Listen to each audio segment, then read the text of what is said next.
नबी करीम अलैहिस्सलाम नमाज पढ़ा रहे थे, जोर की नमाज थी या असर की नमाज थी, सही मुस्लिम में मौजूद है। हजरत अबू हुरैरा फरमाते हैं नमाज पढ़ाते पढ़ाते नबी पाक ने कदम आगे किया, नमाज पढ़ाते पढ़ाते कदम आगे किया और यूं हाथ उठाया फिर वापस कर लिया। अब नमाज पढ़ के ना तो सलाम फेरा तो सहाबा अर्ज करने लगे या रसूल अल्लाह सल्लल्लाहु अलैहि वसल्लम, वो नमाज में पैर भी आगे किया तो हाथ भी उठाया, तो वजह क्या थी? अब पहला सवाल तो यह है कि आप लोग नमाज पढ़ रहे थे या हुजूर को देख रहे थे? तो सहाबा तो पहले ही बताते हैं कि भाई हम तो पहली साफ में नमाज इसलिए पढ़ते थे कि नमाज भी होती रहती थी और चुपके चुपके महबूब की दीद भी होती रहती थी। हुजूर से पूछा या रसूल अल्लाह, वो नमाज पढ़ते पढ़ते कदम आगे बढ़ाया आपने तो फिर पीछे कर लिया, क्या था? और हाथ उठाया तो फिर आपने नीचे कर लिया। तो नबी करीम फरमाने लगे नमाज पढ़ाते पढ़ाते जब मैंने कहा ना समी अल्लाहु लिमन हमीदा, अचानक मेरी नजर उठी तो जन्नत में चली गई।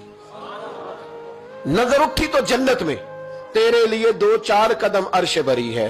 तो महबूब फरमाते हैं जब मेरी ऊपर नजर गई ना तो मैंने देखा कि अंगूरों का एक खोशा लटक रहा है जन्नत में, तो मैंने हाथ बढ़ाया कि तोड़ लूं। हुजूर खड़े हैं मस्जिद नबवी में और फरमाते हैं कि मैं यहां खड़े होकर हाथ ऊंचा करूं तो मेरा जन्नत तक पहुंच जाता है। फरमाया मेरा इरादा हुआ कि वो खोशा जन्नत का तोड़ लूं और जरा मैंने पैर आगे बढ़ाया ही था तो मेरे दिल में ख्याल आया कि जन्नत राज है तो राज ही रहनी चाहिए, ये राज खोल गया तो मजा नहीं आएगा। तो मैंने फिर वो हाथ वापस कर लिया। सहाबा कहते हैं जब नबी करीम ने ये बयान किया तो हमारे चेहरे न तजस्सुस से खेल उठे, तजस्सुस से। हम कोई बात और भी सुनना चाहते थे तो महबूब फरमाने लगे अगर मैं वो खोशा तोड़ के ले आता और तुम्हें दे देता तुम कयामत तक भी खाते रहते तो तुमसे खत्म नहीं होना था।